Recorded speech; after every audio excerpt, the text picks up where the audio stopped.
What's up, Night Shift nerds? It's Wednesday, February 3rd, 2026, and today I am in beautiful Austin, Texas. I'm here with the Night Shift away team. Xander's here, Dan's here, UAP Gerb is flying into town, Cole's driving up, Jeremy Corbell's in town, Joe Rogan's here, everybody's here.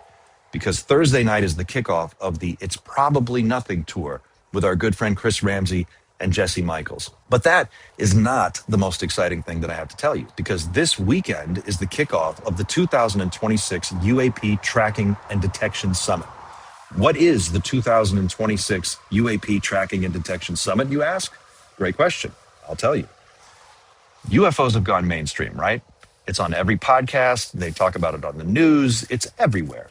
We have congressional testimony. We have whistleblowers. We have federal legislation that mentions UFOs, UAPs, and NHI. This thing has pretty much become public knowledge now, right? The question is, what do you do next? We know that there are things in our skies that we don't understand. We know that they're non-human. They can outperform our best technology. But what are they doing? Why are they here? And how do we respond? That's what the 2026 UAP Tracking and Detection Summit is put together to solve. It's a collection of people like Beatrice Villarreal, Gary Nolan, Eamon Ansbro, James Fowler, and many, many, many other speakers who are all trying to figure out how to track these things, how to identify them, detect them, classify them, observe them, and learn more about what it is that they're doing, and most importantly, why. What is the why behind all of this activity? And how do we start to think about responding to this as a global community? We cannot just leave this to the national security apparatus of the United States. It's too important. If you are a human being and you live on this planet, this concerns you. So the 2026 UAP Tracking and Detection Summit is an opportunity for all of these different folks to come together in one event and start that dialogue. How do we learn more with civilian technology, with things that are available to anyone, anywhere? How do we open source this thing and make it a public exercise for all of us to be a part of? I am excited to be a part of it. I'll be attending this weekend. I encourage all of you to attend as well. There is a link in the description. You can click this link and you can use the discount code SUMMIT35 to get a discount on your ticket to register. I highly encourage you to check it out. This is going to be a fantastic collection of some of the best thinkers in this space right now. I recently had the opportunity to sit down with Reed Summers, who is the guy behind this whole event. He is also the host of the Emergent podcast. He has spoken with many of these people on his show, and he's brought them all together to share with you guys. We talked about what the UAP Summit is all about, his vision for the future of it, where it should be going in the next few years, and how we should all start to think about what it is that we do next. I know you're going to enjoy this. Please don't forget to like, share, and subscribe. Thank you for watching. And now enjoy the interview with Reed Summers. Reed, welcome back to the show.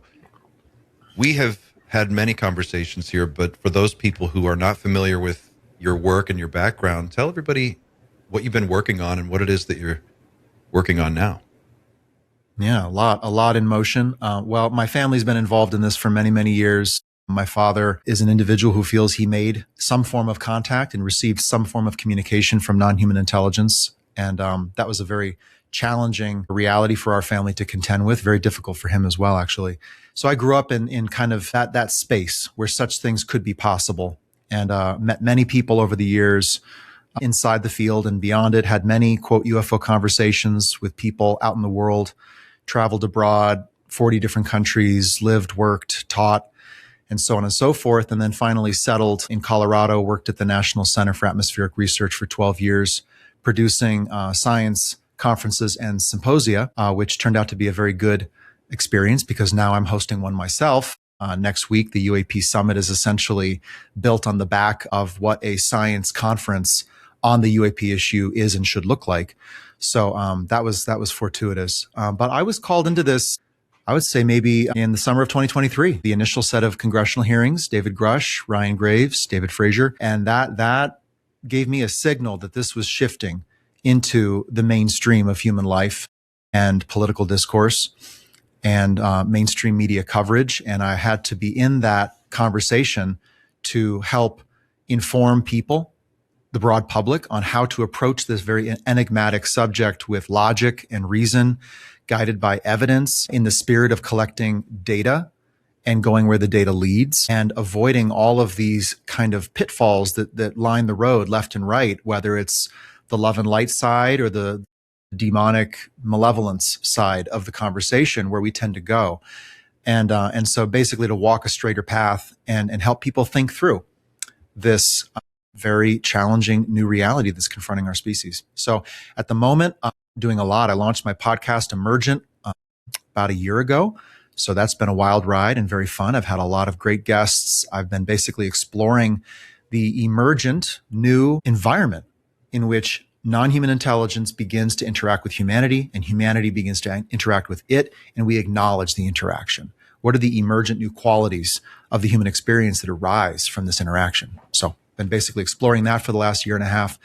I played a big part in standing up a policy and research think tank called the Human Institute, which is basically examining the issue of UAP and potential NHI as an emerging challenge for international affairs and for a whole of humanity response. So basically treating it as a humanitarian issue, one that has to get framed not within national security or defense context alone, but has to be broadened to take into account not just national interests, but human interests. And we're really working on designing solutions that meet key issues or gaps within the UAP NHI conversation that will enable it to accelerate into the public and into the mainstream political discourse. So Human Institute is working on a lot of projects. I'm very busy there. I am the lead organizer on the UAP Summit, which is taking place next weekend, 7th and 8th of February, which is going to have over 30 speakers basically examining the issue of detecting and tracking UAP in the atmosphere, the ocean, and the near space environment, because detection is ground zero for data.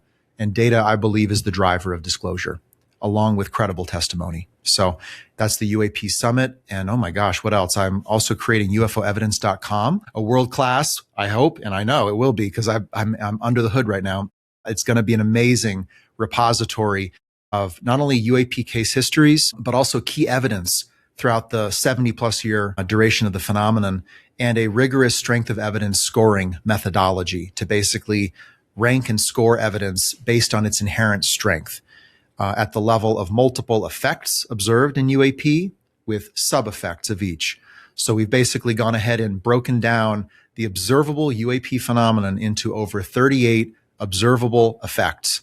And then we go case by case and we score cases based upon the strength of evidence at each effect level and at the witness or reporting level. So it's very exciting. It's very visual. It's very engaging and very dynamic. So that'll be launching in a couple months. And then I'm also one of the organizers for Investigating NHI, which is a lecture and panel series with scientists, researchers, and field investigators, basically heading into this new arena of non-human intelligence and the potential new science of non-human intelligence and examining the research roadmap. What is evidence? What evidence would we need to substantiate presence, activity, ultimately intent, and produce a credible kind of picture for both the public and for decision makers? That's quite a bit. You're busy. Quite a bit. I'm a busy guy. Yes. You're a busy guy. I want to come back to expanding the conversation to the human aspect of it. And I want to also touch on the data aspect that you just mentioned. But before we go there, can you set the table for people? I mean, at the time we're having this conversation, it's 2nd of February, 2026. What is the state of play right now? What do we know? What do we think we know? How much activity is there? Set the table for people. Well, yes. I think to put it broadly, we are at a moment of convergence of multiple factors and forces, creating a singularity on this issue, really a moment of high density impact and greater engagement of the public. So when I say that, I would say that UAP observations and detections are up. That's what I'm hearing. The public is increasingly interested in wanting to know more. The mystery drone crises of 2024-25 really did peak public awareness.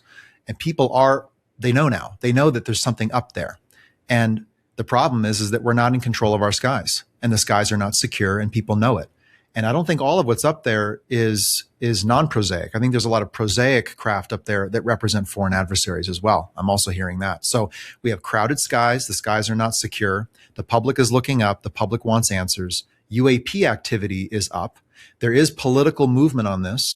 The Overton window is shifting. This is becoming a politically acceptable topic to discuss. There's increased media coverage. Age of Disclosure came out. That had a pretty big splash out there in the mainstream. And at the same time, we have a devolving international landscape. It's a highly escalatory environment geopolitically right now. And so the risk of miscalculations by foreign adversaries, the risk of, anomalous craft, buzzing flight lines and sensitive military infrastructure and nuclear facilities causing some kind of international crisis. It was big during the Cold War. I've gone back into the Cold War. There was over 20 instances where there was a near hazardous event that almost caused a miscalculation and a confrontation. And I counted at least 10 incidents where UAP 100% could have caused that exact miscalculation that was observed, whether it was radar spoofing or technological failure at a missile silo, et cetera. UAP have been demonstrated to be able to cause those effects. So that was the Cold War. We're in a time of increased political violence internationally, and there is devolving information sharing and coordination between superpowers. Decisions are being made by smaller and smaller pools of hyper-powerful, hyper-rich people. And so in this environment, we have this third actor. It's not just us and our adversary, us and China, us and Russia. There's a third actor in the space. And if we cannot account for that third actor and detect their presence, monitor their movements, and begin to generate an intelligence picture about what they're doing and potentially why they're doing it, then we are flying blind right now. And we cannot even situate ourselves geopolitically. So I think it's a moment of singularity. If I may actually also add, AI is a big part of what that singularity will be, and that AI is making it possible not only to fake UAP media in ways that will be almost impossible to prove, making the UAP video or photo essentially moot in the public's eye relatively soon, but also AI is allowing us to use the hundreds and hundreds of thousands of UFO cases and case histories to basically run pattern recognition and identify everything from temporal, spatial, circumstantial clustering of UFO cases and activity to layer UAP data on top of experiencer data. We have this new capability using AI, either in our benefit or in a way that would really, really sweep the UFO issue back under the rug as something not credible and manufactured or fake. And then, of course, we have the longstanding psychological operations being run upon the human population on this issue and others, and then just general public misinformation, misidentification, et cetera. So there's this cluster of issues that are all converging right now. And my inspiration, this is a big reason why I created the UAP Summit, was seeing the public step into that very crowded, very conflicted space, and basically without not having the data to decode the phenomenon and to assess the skies above for oneself, and to not be able to know what's flying over your home, your city, et cetera. And so the public needs credible analysis and information. That all comes from data. And in my mind, detection is the ground zero of data.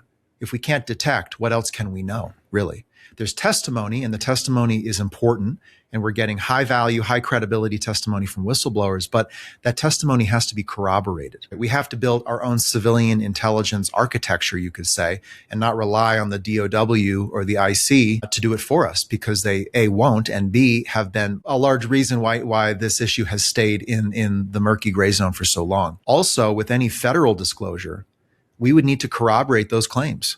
Claims could be made about what is or isn't up there. Is that true? Right? How would we know? How would we corroborate that? A foreign adversary could come out and claim that they found something on the dark side of the moon, right? There's a mission 2028. The US is sending astronauts to the dark side of the moon. China's going to get there in 2030. There's a new space race, right? Well, what is on the dark side of the moon? The dark side of the moon, like the bottom of the Mariana Trench, right, is a domain of zero visibility to humanity. And that is a critical problem. We are sandwiched between domains of no visibility, the near space environment, let alone the solar system and its bodies, and the deep oceanic environment as well. We do not know what's down there or up there. And here we are, these terrestrial mammals grazing on the surface of the earth.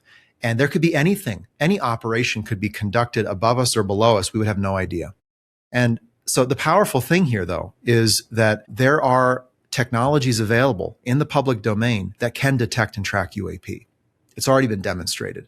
There's roughly 10 groups internationally that are already out there in the field detecting UAP successfully and generating high impact data. And so the UAP Summit, which is next weekend, is basically the first, to my knowledge, convening of all those groups on the laser focused topic of detecting and tracking anomalous vehicles in the air above us and making that data publicly available to researchers, to decision makers, and to educated citizens. So it's a critical moment, and we can't rely on the powers that be to tell us what's happening above us. And the technology and the expertise is here for us to generate that picture for ourselves. I'm curious about you said earlier, you described this sort of quagmire that we're in, where the national security state sort of controls the game board, has a monopoly on sensor data and intelligence on this kind of stuff. And you're trying to establish a parallel sort of silo of information, I guess. How do you foresee the process going of pulling this conversation out of a national security context and putting it into a humanitarian, humanist sort of, we're all in this together context? Mm-hmm. That's a heavy lift. How do you do that? It's a heavy lift. There are good analogs for it. There are issues such as non-proliferation of nuclear weapons. There are health organizations that operate globally that prevent the spread of contagious diseases and pandemics. There is international scientific collaboration on space missions and all of what happens in space. So there are good analogs for international coalition-based responses to phenomena, to challenges, to opportunities that confront us as a species.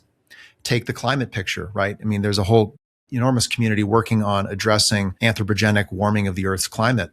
And of course, they're running into great challenges as they go up against the national interests, the corporate interests that are so very entrenched. And that is the fight, right? It's like, do we shrink into our zones of exclusivity, or do we expand into a notion of collective survival and our interest to grow and expand into a larger space? I think the issue of non-human intelligence presents us with the Goldilocks, the perfect storm situation to rally global attention to an event that eclipses us, but also helps identify us as inherently common. The discovery of NHI is almost in equal form the discovery of HI. It's the discovery of what makes us human, what makes our species unique genetically, neurologically, and socioculturally. And to establish a sense of sovereignty that upholds the identity of being human and the rightful domains of sovereignty necessary to be human, whether they are genetic, cultural, individual, territorial, resource-based, right? We have to begin to define those domains of sovereignty, not because we're in opposition to something or we're fighting something per se, but in order to engage and negotiate presence and intent with a non-human over a long period of time, to actually engage in diplomacy, we have to become the human species that can do such a thing as a collective body. And so it's an enormous challenge. How do we do it? I don't know. I really don't. But I'm inspired to get into it. I was just sharing with you, Clint, before the show that I'm heading into an international relations program for a master's degree on this exact issue, basically tackling the reality of NHI as an emerging issue and challenge of international affairs that's going to stress test all of our communication channels, information sharing, cross coordination between both partners and adversaries, the sudden appearance of craft that cannot have a human origin, or the recovery of technology on the ground that has, there's no reasonable claim that it could be human in origin, is just going to be tremendous. It's going to be an instantaneous stressor on all systems. But I think it could recompose and restructure the way we work together that could then be leveraged on other more prosaic Earth-based issues that we struggle to cooperate over at this moment. It seems like we have moved out of that weird, uncomfortable period of trying to figure out how to talk about aliens without giggling. And now we're in this weird, uncomfortable next following period where it's okay, well, what do we do about it? And how do we start thinking about this? Is it your sense, you mentioned earlier that there's this third actor, this third player, this other player in the game now. Is it your sense that the NHI are taking an active role in somehow managing or interfering with the affairs of people here on Earth? Is there something, or are they neutral observers? Well, I think indications suggest that whatever the intent is, it is not neutral and it is not only observational. So I think we have to move beyond that kind of quick and easy assumption that this is ancillary or incidental contact. No, whatever this form of technology and the intelligent controller behind it, they are down and in, not up and out. They are in our world. They are intervening directly in certain military exercises, at certain sensitive sites and facilities. They are turning off our nukes. They are turning on our nukes potentially. They are engaging citizens on the ground. And that's fully established in my mind at this point. So if they're here, if they're present and active, we have to go to the second and third order effect of, well, how would their presence and activity potentially influence us?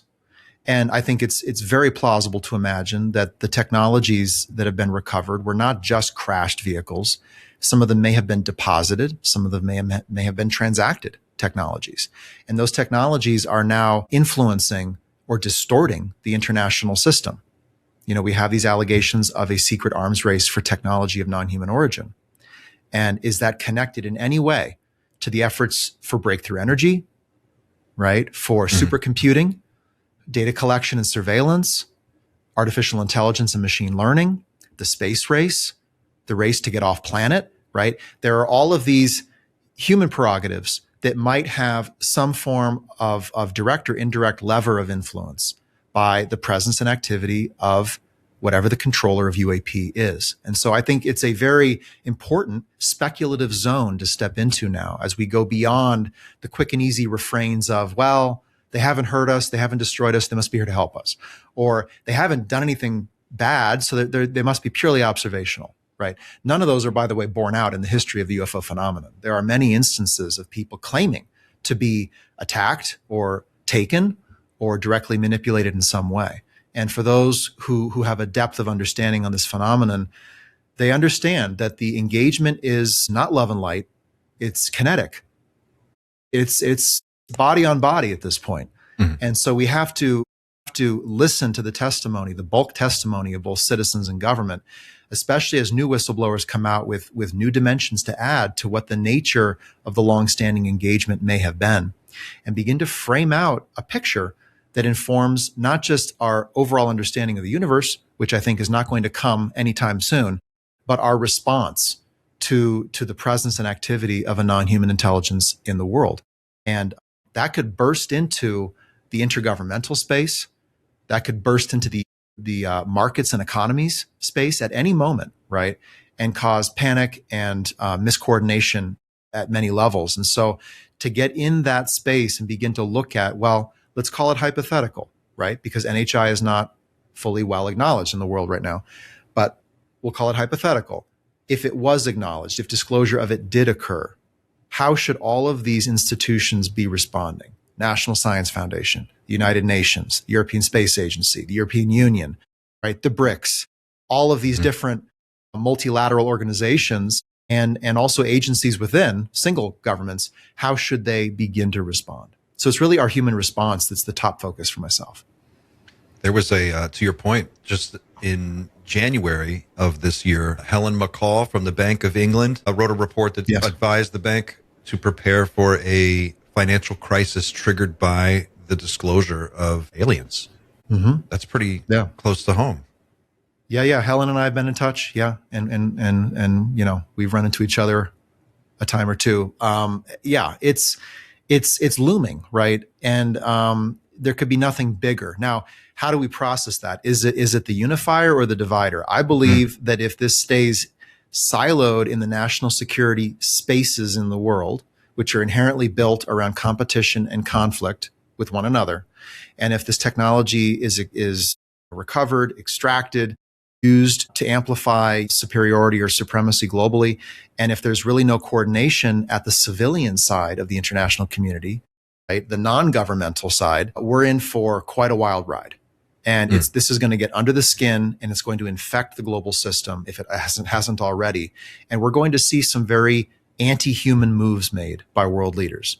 moves that just do not make sense. There is no calculus for one's own nation, for one's pole or hemisphere of the world, or even the global community that would justify a move like the moves that could be made. And this is the problem of allowing something fundamentally non-human to get under the skin, to penetrate, whether intentionally or passively, right? It's osmotic. To have a technology like this, to have the energetic potential, right, to power an entire aircraft carrier fleet with something the size of the palm of my hand, right? The power potential in that, it's osmotic. It's just going to get absorbed into these defense industries and national security prerogatives, and it's going to act upon us and each other in ways that we don't like. That's just the passive side. If there is a intentional form of influence being exerted, some kind of neurological control, and UAP have been observed to affect people physiologically and psychologically. That's well established in the phenomenon. So should UAP ever want to alter the outcome for humanity, there are many ways they could do that. And they're not bombs and bullets, death and destruction, right? It could be a very long game effort to subtly influence, shift us technologically, get us onto a different track. And in 100 years, we wake up and we're not the humans that we were. You make a great point, and I want to drill down on that a little bit. I saw Dan Farah on Bill Maher's show, his podcast, a couple weeks ago. He'd been on the network show as well. But one of the clips that I was watching, Bill makes this statement. He goes, well, obviously they don't want us dead, because if they wanted to, they could just throw a giant rock at us, and that would be it. And can you talk a little bit about what's your response to that? I mean, that seems like a really simplistic way to look at things. If they wanted us dead, we'd be dead already. So obviously it must be fine. You seem to see a lot more nuance there. Can you talk I see thousands of grades of nuance, but beneath that simplistic depiction of the A or the B, the left or the right, the black or the white. I mean, what could we have that they would want? Why would we be of interest to them? I mean, what I do is I step into kind of an ecological perspective of the earth, humanity, the species on the earth, and the earth as an ecological environment, right? In a universe of where survival is not a given, where there are hostile environments, where the perpetuation of biology in a space-based environment requires inputs, it's imaginable that there would be resources needed to perpetuate that activity and to spread oneself. If there is kind of an evolutionary impulse to spread, to procreate at play, and I think there might be, then we should look at the earth as an object of potential interest for any non-human form of life. I mean, it is valuable living space, and the earth is rich biologically, its environment, its gravity, its proximity to the sun, all of that.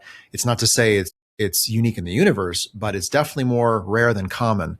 And what happened in the 20th century is we threatened the survivability of life on Earth in a pretty near to midterm time horizon, right? With nuclear weapons, environmental destruction, alteration of the climate, overpopulation, causing a new mass extinction. And so all of these might have been triggers for some form of observation, or the tipping from observation into some kind of incursion to basically enter the Earth human system, to redirect us, to influence us, to cause us to not do things that we would do, not necessarily in our own interest. Even if NHI were attempting to protect the planet from our hostile activity, I wouldn't assume that they're protecting it for our interests, right?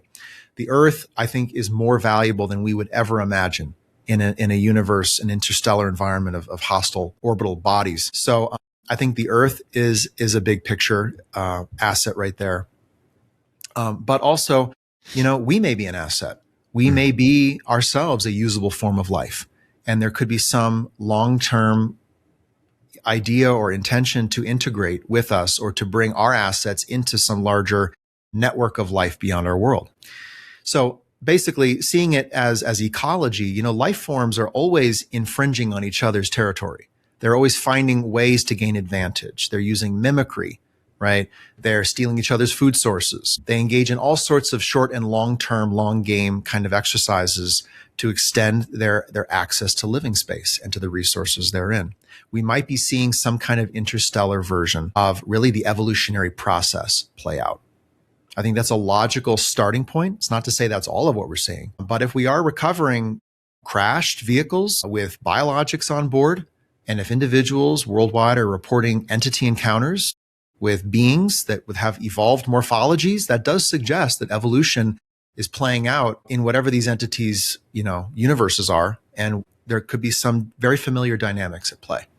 What would you say would be the civilian counterbalance to this national security mindset that kind of pervades the whole issue right now? I mean, if you could just imagine what that might look like, how would you see that playing out? I'm assuming that we would have the technology available and the skill set available based on what you're saying now and with the UAP Tracking Summit to identify these things, track them, understand a little bit about what they're doing. Once we have that information, then what should that response look like? How do you go to the United States military and say, look, don't shoot these things down. We have other information that says we should be talking to them instead of shooting them down? I think it's to create a counterbalance, to create weight and gravity on the civilian side so that the national security states don't just outweigh all civilian efforts and dominate both the discourse, disclosure, and our response to the phenomenon. I would argue that, contact, it doesn't prefer governments over civilians. I think civilians are more the object of contact than governments. We are ground zero, you and me. So we are the human beings being engaged. And I think there's a degree of agency that we have to claim. Maybe the lack of civilian preparedness or willingness to claim that is part of why disclosure has looked so difficult to the national security state, right? Because the Department of War is not responsible for helping people ontologically process their daily, weekly, monthly, and full lifespan and to figure out what matters, what to believe, what to love, what to not love. I mean, it's the Department of War at this point, reframed, right? Or defense. So it's not their job to govern the experience of what it means to be alive as a human being. That's the domain of the religions of the world. That's the domain of the civil society and all of the cultural institutions. Now, if those cultural institutions can't engage or won't engage, that's a problem, right? And so what do you do about that? You secretize it, right? So now that this is coming out, I think society is welcome to come into this space and for pools to form, affinity groups, right? People who are interested over here, who are concerned over there. There's different prerogatives driving different people. Like some people in this space, they're just curious, which is totally fine. Others, like myself, are response driven. It's all about action. That's really what I care about, is acting upon what this phenomenon is and is presenting to us. I think there's an evolution in the process of inquiry that goes from curiosity to response. And we need to be moving down that track. And as more people do, I think new movements will be born, whether they're scientific, cultural, creative, that have to take place. I mean, that's really what it looks like for a species to process the event and to engage in it in its own interest. It has to happen at all those levels. So it's a long-term process. I'm in it for the long fight. I mean, I'm committed to being in this for the next 20, 30 years. Hopefully that's something I can sustain. But I think what we need right now is we need to claim the opportunity at hand, which is that the technology is here. There are groups internationally already detecting UAP. Some of them are already out. Some of them need money to get out. It's not that much. It's not that hard. I think of Mitch Randall's Skywatch program that needs 10,000 $500 power boxes put on people's roofs nationwide to gain a mesh network that can sense into anomalous kinematics, rapid acceleration, right angle turns at high speeds, and bring that data into the hands of the people. And then we can begin to corroborate those findings with other data sets from other groups, as well as from experiencers. So it's very doable. The question is, will we? And I know the summit, the goal there, it's a springboard. It's a springboard for collaboration and the forming of an international civilian coalition to counterbalance the government, defense, intelligence community centric nature of what has aggregated the conversation thus far. I think we need to ward them off from the civilian coalition, because at any point there could be an attempt by that establishment to re-aggregate the entirety of this under their aegis. We should resist that. They have to negotiate with civil society now. They have to negotiate with global society now. It's not just them and what they want to do with it. It's not just Northrop and their reverse engineering and extraction efforts. It has to be a dialogue. And it's my hope to start to help spur some of those initial dialogues. And I hope that people step into that space, take it and run with it, and make it their calling to advance that one line of effort within this larger civilian coalition. Well, I want to come back to the UAP Summit now, because you just mentioned some off-the-shelf technology that's not cheap, but not out of the realm of possibility, affordable. I mean, this is pretty within reach. Can you talk? The name of the event is the 2026 UAP Detection and Tracking Summit. Talk to me a little bit about what technologies are available that aren't in the national intelligence, national security realm that people are using to see these things. Sure. Well, I'm no expert myself in science and technology. I'm in a different kind of subject matter expertise. So I'm interested to learn the answer to that question myself. I literally created this event in part because I want to know, what can we do as a society? And so I put out feelers to all these different groups, myself, the team at uapsummit.org. We got a lot of interest back. We got a lot of great speakers accept the opportunity to come forward with what they have. I had James Fowler on my podcast Emergent a week ago talking about the history of the dog whistle, the mechanical signaling approach that is reliably bringing UAP into a close observable space, which I think is very important and promising.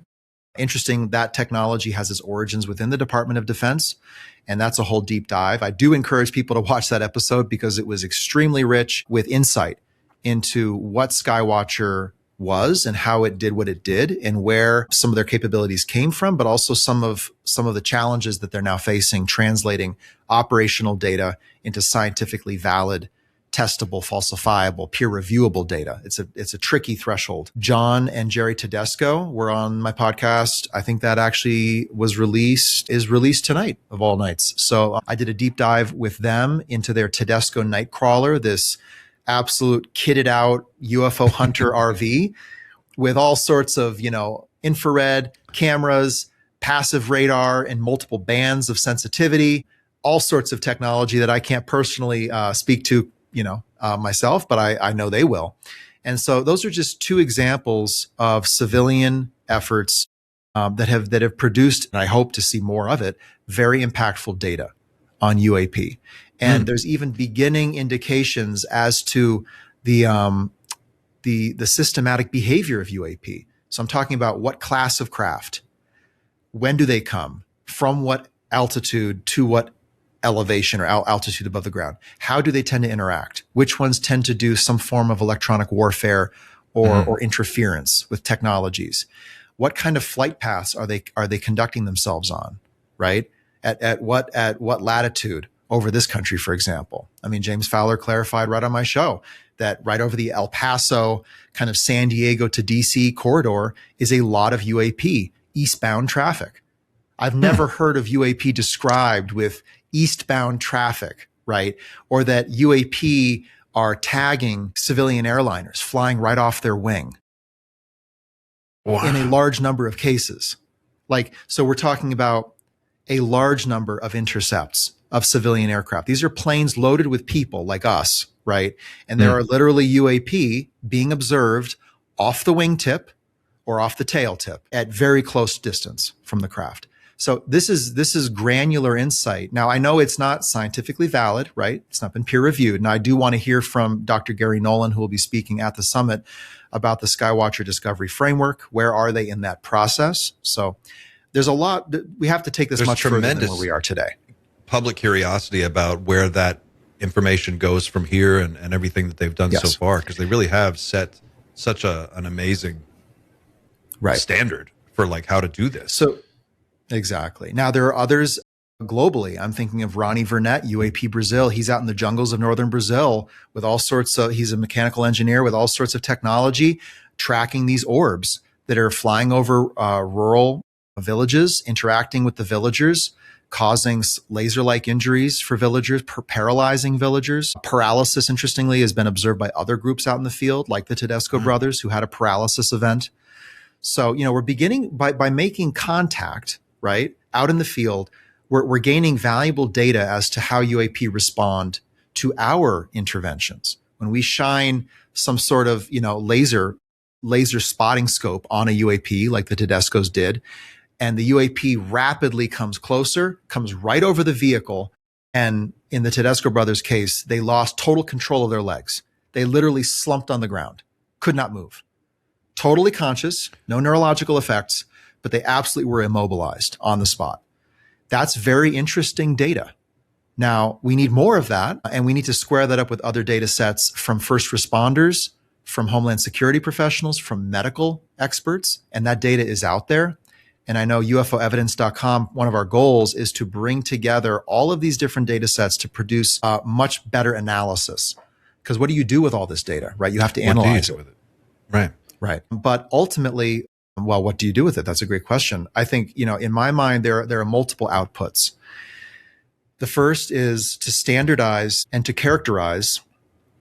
I should reverse that. To characterize the detectable signatures of UAP and standardize the technical detection of those signatures so that all these different groups who have different cameras that work in different ways, different sensors, et cetera, can begin to reshape their technologies to credibly detect the actual signature of an anomalous vehicle. And then that allows us to then synthesize data. And I think there will need to be a citizen-led 501c3 data centralization effort to bring all of these data sets together. New Fork has over 130,000 cases. Kufos has over 200,000 cases. MUFON has over 140,000 cases. And then there are other groups, right? And then there's the experiencer data. So to bring it together is going to require a truly coalition-based effort, and to do so internationally as well, because there's international groups in the Philippines, in South Korea, in Japan, all throughout Europe that are also out there doing this kind of thing. So the data, if brought together, would then allow researchers and machine learning experts to run really powerful pattern recognition. And then we would be able to gain quick insight into hotspots of UAP activity, into patterned activity in and out of the water, certainly some insight into how UAP respond over sensitive military, not just installations, but also military exercises. I mean, James Fowler shared that it was in 2022 during war games for the DoD that they made their first technical observations of UAP by accident. Over 7 tetra-shaped craft descended from 60,000 feet to observe the war game. Wow. And then I think from what I understand, and I'm still processing some of what James shared, there were these transmission frequencies that they discovered accidentally tended to give rise to a UAP intercept, to bringing UAP in. And that was the origins of the quote dog whistle. And then, of course, as they further developed that, they were, in his words, able to reliably bring UAP into close observation or close space pretty much every time. I'm curious if I could just ask you a follow-up question on the dog whistle. And I don't want to put you in a weird spot because this is probably a question better addressed to James, but I'm just curious if in your conversations with him, if this came up at all, knowing how to summon these things or how to attract them would be the first step in as you say, figuring out what the operational steps are, I guess, to gather data. Mm-hmm. Is that dog whistle information ever going to be available, or is that something that's going to remain under wraps? I would love for it to be available. I do not know the answer to that question. I wouldn't be surprised if some of it is classified information, although if Skywatcher was using it, that was very much a declassified operation, obviously. And I think some people have figured out what the nature of the signal was. I think that's been floating around on X and Reddit for some time now, so you can look that up. So, it's got to get outside of the DoD. Of course, all of it won't. They're never going to give up their sources and methods and their technologies. I think that's under tight lockdown. But, UAP have been detected with radar. They're being detected with the eye. They're coming within that close of an observational space now. And so it's there. It's possible to do. We're going to hear from Bob McGuire and let me see who else. And we've got 2 other speakers talking about multimodal detection methods. I'm just scanning the list here. Gene Greneker of Flashlight LLC. He's a very knowledgeable individual on multimodal detection, and a number of other speakers as well. So basically, if you're interested in how the heck are we going to do this, what is actually within reach for the civilian community in terms of price, in terms of, accessibility, get in the summit and listen to what these groups are doing, because they've taken it pretty far. Now, the question is, can they scale up? The question is, can they translate operational data into scientific data? And can they get the funding they need to really take it further? Do you ever foresee at some point in the future maybe a funding mechanism that is like a donor based, or some kind of an endowment that might create some kind of ongoing funding source for people to do this type of civilian research? Or do you see it taking place through the university system and academia, or kind of all of the above? What's your vision 10 years out? Right. I mean, I'm not an expert on the funding side, and in fact, we struggled to find a speaker in the summit to tackle the funding side, and that kind of showed us that that's one of the biggest issues. And so we're going to bring it up a lot. I think it can come from the private sector. There are individuals who are bankrolling some of these efforts to the 7-figure level. So some of these groups are getting funding in the hundreds of thousands and millions. Ultimately, if the federal government wants to take action on this and create some sort of contractual space in which civilian organizations, universities, international groups can submit a contract proposal to get funds, federal funds, to do this work, I think that would be very important. The key is that that process is transparent and is not part of the longstanding effort to do flypaper operations to figure out who knows what, who's doing what, and to neutralize them. And so I think there are some worrying signs that the flypaper op is getting more surface area, and they're figuring out how to fan the community in its direction and using money. And money is probably the greatest lure to get the people who know the most and can do the most off of their kind of public interest, nonprofit footing into a for-profit or government contract footing. And who knows, is their data going to be accessible? Are they going to sign NDAs that are going to blanket silence them over large swaths of what they know about the phenomenon? I think it's pretty worrying. Yeah, it has to be open source, doesn't it? I mean, at least at some level, you have to share that data about what kind of tech stack are you using, and what are the results. And when you make this for your data project, your UAP data project, you said you're making that data available to anyone who wants to access it? Will it be something that people can download, or part of conversations on kind of characterizing a data centralization. And now that's only beginning. So I don't want to say it's further than it is. It's just a conversation at this point with a variety of groups, a variety of data holders. So it is my hope that they would create some sort of agreement structure, a framework to allow them to feed and flow their data into a centralized repository that is at least researcher accessible, or you can petition for access as a civilian researcher, and that provides some important data to the public, absolutely, and yet also allows those groups to retain control and provenance over their data, which I think is really important. So I'm not quite sure how that'll all shake out. UFOevidence.com is going to be more of a repository of kind of the key indicators of the data. So more of the analysis, more of a site onboarding the public into phenomena and case histories with analysis by certain experts in the field, using the data, not like literally raw data, not tables and, thousands of rows of little raw sensor data, but insights gleaned from that data.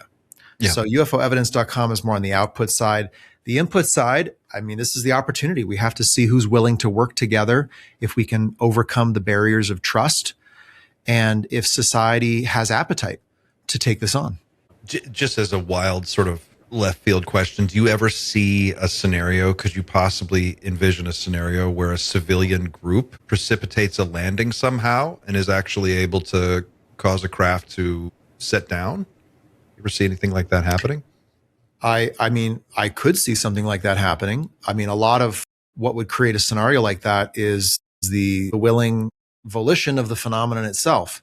And I think we should not neglect the fact that we are likely dealing with an intelligence that is able to perceive the ground observer, interact with them, and do what it wills to do. And so would it will to do that? It's possible. I don't know. I mean, Skywatcher claims that their neuromeditative approach has allowed them to interact directly with the craft. Is that true? How do we validate that? I have no idea how to validate that. But they are allegedly getting very close approaches by UAP that are deviating out of a flight corridor down within some kilometers from their observing site, that are loitering for hours, looking at them, interacting with their technology, interrupting it. And when they send up the helicopter to do the intercept, having some kind of kinetic engagement that is very much detectable. So the UAP It sees you, it responds to you. Would it land for you? I don't know. Would we want it to? Right? I think back to what Gary Nolan said on an interview a few weeks ago, like he wouldn't advise going out into the desert and psionically trying to invite the craft in to land next to you. You may not want to do that because you may disappear. Right. So, I mean, go into the history of these alleged encounters and abductions, and there is a pattern that defies any explanations regarding whatever it is, mass media consciousness or the mind virus or, the way that people influence each other. I mean, the very consistent report has been made by society over many decades as to the nature of physical encounters. So I think we should be cautious. We should approach them, but in a way that prefers good outcomes for us. Is it your sense that abductions still take place? It seems like the kind of ghost story that no one really wants to talk about right now. We're talking about recoveries and discs and lights in the sky, but no one wants to go near abductions. Why is that? I think there's multiple reasons how to get into that. Well, there is a new UAP polite society that seems to be dictating what is and isn't on the table for discussion at the dinner party of whatever social network we happen to be on. And so there seems to be this inhibition to go into that topic and to listen to testimony that is being spoken by people from conscious recollections. These are not from hypnotically regressed experiences. People, and I've talked to many, are literally saying an entity was in their room at night and caused them to elevate out of their bed, transit through a solid surface. They blacked out. They woke up on board some sort of, on a craft or in some sort of facility with entities with very defined features staring down at them, doing very specific medical experiments and procedures upon them. I mean, that is testimony. Is it proof? No. Now the next step is to go get the data that would substantiate that claim, whether that's medical data, whether that's sensing into electromagnetic interference in the environment around them when they said that how I mean, interestingly, I was just chatting with John and Jerry Tedesco in part 2 of our episode, which airs tonight. And we were talking about how the iPhone, the current iPhone, has sensors that are extraordinarily advanced. Now, we might surmise that some in the Department of Defense and other national security agencies and equities wanted those technologies to be there to collect data, right? Motion, GPS data on civilians, be able to track people, et cetera. That's possible. But those sensors remain on board that device and are accessible to the developer, for example, of an app. Maybe an app could be developed that could utilize the existing sensors on a smart device that is on your body to gain important data regarding anomalies. Now, if we can characterize the anomaly and say that, if the iPhone gyroscope oscillates in the following way, right, that might correlate to some kind of encounter, then we might be able to collect data right on the person, almost like an abduction tracker. That's brilliant. And then you could, if you had a big enough data set, you could cross-reference that data with sightings in that area at that time, or radar data, or flight tracker information. I mean, I see the potential there. Yeah. Right. Yeah. And, with AI, it can be garbage in, but gold out. There could be so much high volume data. It would be very difficult to fake or to spoof or to distort the data set or, to manipulate its outputs. And just like, your average body fitness tracker is doing, right? It's collecting monstrous amounts of physical movement data. And it's sensing through that to find basic kind of patterns of movement that indicate certain, biometric realities. And so it's possible the same could be done. Yes. But, it's a challenging thing to fund that effort, to make that an operational reality. I'm not Goldilocks and thinking that that'll just happen on its own. That's going to take some serious lean in from tech, from society, et cetera. But it first starts with a conversation. And I think that's really what you're doing here. You're setting up an area, a place for people to have this discussion in a way that I think pushes the ball down the field in a very meaningful way. It seems like there's been a tremendous amount of conversation about all this stuff, and people are very excited about it. But it's nice to see that with the UAP Detection and Tracking Summit, you're actually putting the people in this space where they can actually talk about what it is they're doing and how they're gathering this data and making it useful and start that dialogue. This is amazing. Exactly. And, in my view, in the team that I work with, it's not just let's prove UFOs are real. or let's prove that there's an anomaly in the sky. It's ultimately about building a picture as to what they're doing, what they're capable of doing to inform response. And that's where, to get back to your question, Clint, about, experiencers and physical encounters with NHI, why is no one talking about it? I think it's very difficult to bridge the gulf between that and classical forensic ufology. And then the beginning mainstream dialogue on UAP, which is just not capable of engaging with those possibilities. But I think there has to be an effort to bridge these, to put kind of a concrete footing on each, and then to construct a whole of society response that connects all into one. And to me, that's what it looks like to really drive this forward. That's a great place to leave it, Reed. Thank you so much for taking the time to walk me through this. This is so awesome. I can't wait to see it and be a part of it. It's February 7th and 8th, 2026. It is the UAP 2026 UAP Detection and Tracking Summit, and the website is uapsummit.org for anybody who wants to go there and check it out. And you can register and get your tickets to be a part of this. You've got some amazing speakers. This is just going to be phenomenal. Very excited about it. Yeah, Rep Burleson is opening it up with a great talk on the current state of UAP, followed by Richard Dolan on the current state of USO. And then I'm very excited about the third and fourth sessions on first responders and homeland security, and really a look at what police and field investigators in the first responder community are finding about UAP. And then also Ryan Graves and Michael Lembeck talking about flight safety and aerospace management, as well as pilot reports of UAP. An amazing group of serious people taking this very seriously and discussing brass tacks solutions for how to learn more, what to do next, and how we proceed from here. The 2026 UAP Detection and Tracking Summit, February 7th and 8th this year. It starts in 4 days from the time we record this interview. Reed, is there anything else you want to let people know before we wrap it up today? No, I think this is an enormous opportunity for the public. I think we've kind of run the cycle on relying on the Department of Defense and the federal government to drive this into public consciousness. It's now time for the people to take some agency and to take it further. And I think in that sense, governments are welcome to verify and confirm what society is already coming to find on its own. But we have to take that next step to figure out what it is we can find, and then go do it. Outstanding, Reed. We'll leave it there. Thanks so much. This has been fantastic. I can't wait to learn more. Great to talk. Good to see you.